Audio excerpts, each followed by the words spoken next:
Triste nouvelle, triste réalité, la famille, triste nouvelle. Pour la famille Bolembu, bandeko nanga eza pasi pe mawa. Eza pasi bandeko nanga kande na lobaka nanga chaque jour liwa eyebisaka mutu te ke non lelo kokufa. To liwa etokaka na porte te ke non zala prêt, zala prête, zala ready lobi okokufa to dans quelques heures okokufa ilobaka nango te. Liwa eyaka kaka na système ya surprise. Yango ndenge liwa eyaka bandeko nanga. Yango ata Bible lobaka bolela na ba oyo bazolela. Tomonaka na bandeko mosusu kutu la plupart de pasteurs bazalaka ba prêchaka ba teaka ke vaut mieux ko kende place ya matanga parce que place wana nde oko comprendre ke nazananga mupaya na se ya moyi. Mais ce que kuzo kende na place ya ba fête mingi okoyeba te ke non naza mupaya. Souhait na yo to ba projet na yo ozala kaka na revivre nanga éternellement. Izala bongo. Salut chers Bouchou, salut chers abonnés, salut chers connaissances. Salut surtout les amis de Étoile Lune Inès TV. J'espère que vous allez bien. Quant à moi, je suis bel et bien, super bien par la grâce de Dieu. Chers Bouchou, chers abonnés et chers connaissances, lelo vraiment na memeli bino sangomoko ya mawa pas possible. Na memeli bino sangomoko ezo sala pasi pe mawa na motema bandeko nanga ko bungisa ko kufela esalaka pasi na niveau moko pas possible la famille. Bandeko nanga avant tokota en profondeur, avant to yeba nini ezoleka na famille Bulembu wana to mona déjà eza famille ya Gabi Tumba ya Gabi Bulembu. Nini ezoleka bandeko nanga. Na senga nanu na batu o nyonso tu. Si c'est la toute première fois ya kokota na chaîne na biso, chaîne moko kitoko, chaîne ya batoli pas possible. Et pourquoi pas, chaîne à Bananzambi. Je vous prierai surtout de vous abonner massivement. Abonnez-vous. Cliquez aussi sur la cloche de notification pour surtout recevoir les nouveautés de notre chaîne. Aimez la vidéo, la famille, commentez et partagez. Et que ça la biso oyo penza tolobaka na biso chaque jour. Tokos makasi. Bandeko nanga bozwana nu bakiti bo vanda ba information ya bongo ezalaka bien boza ya kovanda parce que ceux qui oza ya ko telema wana ba risque ezala nango ebele ezala nango kili o mona mutu mosusu peut-être à comprendre na yete ndenge akokweya yango vanda ka penza na système a bien tia moi mai na yo pembeni tia moi jus na yo pembeni moi sucré na yo ezanga kate soki tozo betela masolo ya liwa tozo betela masolo ya matanga en tout cas toliaka na biso te baliaka te soki ba moninga bazolela basusu bazolela ba misusu plutôt bazolela biso pe moyen toliaka ezate tia moi volume na yo likolo ka ndenge to salaka tia moi j'aime na yo tia moi commentaire na yo sala pe partage na système moko kaka ya tokos makasi. Bandeko nanga sango na biso ya mawa ya lelo eza na koya ko informer bino ke non grand frère ya comédien na biso ya star na biso na kombo surtout ya Gabi Tumba ya Gabi Bolembu atika ki biso depuis lobby. Atika ki biso depuis lobby tala kaka mosusu ba temps penza ya osala ba émission pe mosusu ande et buka biso pas possible ba la famille tala ka il faut que ne musala donc côté mosusu pe il faut sala ba émission donc makambo zala ka pe ebele côté mosusu tala kaka biso ba sia mabala s'occuper na papa s'occuper na bana s'occuper na ndako donc ezala nango facilité yango to yena moins retard moins excuse surtout na part na bino kaka ndenge ezalaka. Ndeko nanga ndeko ya Gabi akufi eza grand frère na ye na kombo ya nani kombo penza ya Papa Richard Bolembo eza grand frère ya comédienne na biso star na biso ya Gabi Tumba Tumba mutu na biso en tout cas ye alobaka na ye nyonso abimisaka na ye nyonso soki aza na kanda akoya penza alobi kanda na ye nyonso esili na minute oyo star na biso aza na matanga bandeko na ngai ka ndenge nalobaki na ebandeli liwa bandeko na ngai ezala moninga ya mutu te liwa elakaka mutu te liwa eyebisaka mutu te ke non lelo bozwa matanga lelo bokokufela lelo okokufa te yango eyaka ezalaka surprise surtout de la part du Seigneur na koki koloba ngo bongo yango bandeko na nga comme d'habitude ka ndenge nalobaka na ngai mwa toli soki tosala émission ezangaka te bandeko na nga nous sommes de pèlerins sur cette terre pona ba oyo bayebaka te surtout pona bandeko na nga naloba nanu batuntu oyo baza na motema mabe mal placé ba oyo baza na jalousie moko balingi ka bango babunga balingi ka makambo nyonso ya bien ekomela bango mais soki moninga mosusu azwi mwa eloko ya bien omoni motema ekomi kosala ye pasi omoni bakanda ekomi kolata ye nzoto na ye kopesa bino toli bandeko na nga toza bapaya na se ya moi oyo toyaki mutu na mutu ayebaki ayaki na mission Nzambe tango atindaki biso na se ya moi atindaki biso na mission Nzambe atindaki biso teke toya awa to bando bomaka batu toya awa to bando tielaka batu ba poison toya ka awa na se ya moi pona kobwakela baninga bambasu te toyaki na mission ya kosala évangélisation na yo ka ndenge Bible ezoyebisaka biso que aller partout dans le monde chercher mes disciples et les baptiser bandeko nanga yango mission na biso tokendo lukaka ba disciples tokendo lukaka ba troupeau tokendo lukaka ba brebis wana ezalaka mission na biso toyeba pe ndenge nini ya kovandaka bandeko nanga ka ndenge nazolobaka wana liwa elakaka te toyeba ndenge nini ya kovandaka na société lelo tomona na société na biso communauté na biso ebele ya bato bazo vivre surtout na ba système wana ya ba rancune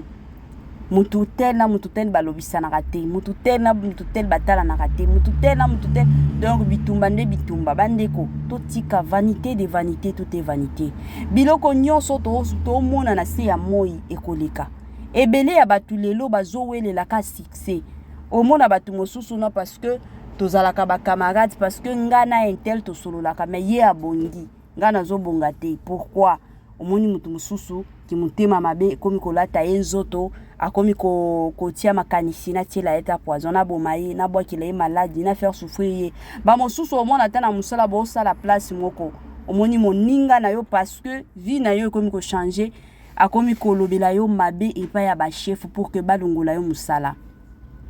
eza pasi bandeko na ngai vanité de vanité tout est vanité nous sommes de pèlerins sur cette terre lelo tolobi Nzambe akoki kobenga yo nini osalaki na mokili soki komi tan jugement na yo nini okoyebisa Nzambe nini keno Nzambe nga nakendaki na se ya moi kaka pona okendo fingaka bato na ba réseaux sociaux nga nazalaki na se ya moi kaka po na kosalaka buzoba na ba réseaux sociaux bandeko na nga tobongama surtout tobongisaka mitema na biso tobongisaka banzela na biso ndenge nini totambolaka liwa elakaka nango te liwa ezalaka nango ka surprise yango nosenga na bato nyonso tu ba oyo basepelaka na ya Gabi toyebi ke ba matanga surtout ya ba star na biso ezala mwa pasi pourquoi soki bayebi déjà na famille ke non mutu tel azalaka star donc na famille déjà soki matanga bongo bakomi kotalela yo kaka ye fois bimisa mbongo yende fois bimisa yende donc ezalaka bongo yango na osenga na ba fani nyonso ya Gabi ba o nyonso balingaka ya Gabi ba o nyonso balela ya Gabi pas possible nayebi na communauté na biso sur 100% ya bato 99% linga ya Gabi 1% kaka nde toyebi biso moko mais 99% na minute oyo ya Gabi aza inconsolable famille mobimba eza nango inconsolable alors na osenga na bino oza na numéro ya Gabi en tout cas ko hésiter na yo te ko benga ye na système moko ya bien kandenge zalaka pesa ye ba condoléances yebisa ye ba momoko eko réconforter ye lisusu moi ba message na yo soki pe omoni ke naza mwana eloko moko boye natiela ye na compte natiela ye na agence yo moko kaka parce que na matanga déjà ezalaka nde mbongo na mbongo ebimaka surtout na bamatanga na biso ya Congo ekomi bamatanga moko il faut balwaka basalo il faut batongisaka ba uniforme il faut balambaka donc bamatanga moko pas possible soki pe omoni ke naza na numéro ya Yagabi te naza pe na mbongo te eloko oki kosala biso toza bana nzambe okoki kotia pe Yagabi na ba prière toyebi ke soki mutu akufeli motema ezalaka blessé en 1000 morceaux ezalaka facile te chaque jour naloba nanga kaka keno mutu oya konsolaka ya solo ezalaka nzambe nzambe nde mutu ayaka kopesa biso consolation penza ya solo consolation penza ya makasi yango na sengi na bino kandenge ezalaka place nyonso zolandaka Étoile Nines TV na système kitoko tia pe Yagabi na ba prière na yo tango zo sambela tia pe famille mobimba na ba prière koyebisaka nzambe alola a continuer ka toujours ko protéger bango a continuer toujours ko sécuriser na ko consoler bango surtout na moment oyo moment moko eza dur moment moko na koki koloba mutu nyonso to asupportaka ngote ba o ba kufela bandeko nanga ba yebi situation oyo biso to kufela déjà ba papa donc to comprena déjà situation ya ko kufela bandeko nanga ezalaka facile te hein ezalaka ta muté facile te bato bakoki koya ba bengi yo ba pesi yo ba condoléances ondimi na yo kaka metango appelle aussi là bandeko nanga komi kokanisa kina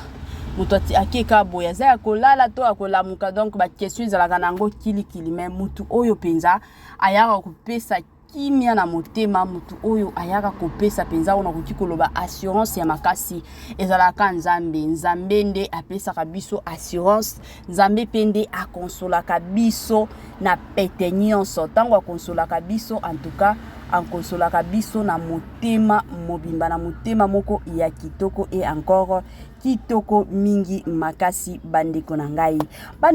botia pe ba commentaire na chaîne na biso Yagabi pe azalaka parmi ba abonné na biso azalaka pe parmi ba kotaka pe batalaka ba commentaire na bino na système moko ya bien makasi moi toli moi eloko moko na koki koloba pona bandeko o mosusu bazalaka pressé ya koyaka kofinga kokota na émission bala moko bakomi ko commenter ba commentaire moko eza ya bien te ba commentaire moko ya mafinga na yeko pesa bino katoli bandeko nanga tango bolandaka émission ezala bien landa émission du début jusqu'à la fin oyeba mutu azolobela nini c'est vrai tu attiraka visibilité na ba titre ce qui est normal bandeko nangai tango to salaka musalo oyo tozalaka na posa batu batala boyoka nini ezoleka alors tango kota émission kota penza émission landa émission du début jusqu'à la fin et puis tia commentaire ke koyaka kufinga to mona kango pas seulement chez Étoile Nines TV na ba chaîne ebele ya bato bazo sala bongo bolandaka émission te boyoka mutu azoloba nini boyoka na bino te mais premièrement bokotaka pona kufinga bato nalobaka nanga chaque jour bato o bafingaka bato en public baza bato oyo bazwa éducation ya mabe parce que mutu oyo penza aza bien éduqué mutu oyo aza vraiment bien éduqué bandeko nanga je ne pense pas que non akoki koya sur les réseaux sociaux pour insulter les autres aozala na temps wana te parce que ayebiki na éducation on a joie et pas ya ba parents na éducation on a joie na école na éducation on a joie n'a koti jamais koya ko insulter d'autres personnes en public soki nazana iloko koloba totiaka ba numéro na biso ya téléphone ya na ba émission mosusu kutu totiaka te pona ba dérangement ezalaka moi ebele hein mais mingi totiaka ba numéro ya téléphone soki omoni keno ozana moi remarque reproche moko bolingo sala numéro ya na biso ya téléphone ezalaka toujours affiché okoki toutefois kotinde la biso WhatsApp ko benga biso kande to mona ka ba mama mosusu ba bengaka ba papa mosusu ba bengaka omona bengi yo na pete nyonso na respect nyonso apesi yo moi toli apesi yo moi conseil que non moni ndenge osala ki émission na oboye donc moi quand ndenge ezalaka na système a bientôt yebaka nyonso te ata biso moko ba mama chronifati ba mama youtubeuse oyo ezate ke makam nyonso tout oyebaka ezana mosusu toyebaka mosusu pe yo pe okoki pe ko yebisa biso ke non ezaboye donc ezala bongo toza batu kutuna ba professeur au moins azo te akabana azo enseignaka bana mais omoni makamwa mususu échappé yo mwana pe aye ko corriger donc ezalaka bongo. Cher Boutou, cher abonné et cher connaissance, togomi na biso na mwa suka ya partage na biso ya lilo mais avant la silisa na pesa nanu bambote na bantu nanga batu ona lingaka mingi mama Germaine depuis États-Unis na pesi bambote na mama Monique pe na Sénégal na pesi bambote na mama Vicky depuis États-Unis na pesi bambote na Linda Bukulu na pesi bambote na madame Kiyonga na pesi bambote nanga na yemoko mama Vicky Mbonzo depuis Sénégal bambote nanga na yemoko Pasika depuis Lubumbashi et pourquoi pas Julia Mananga.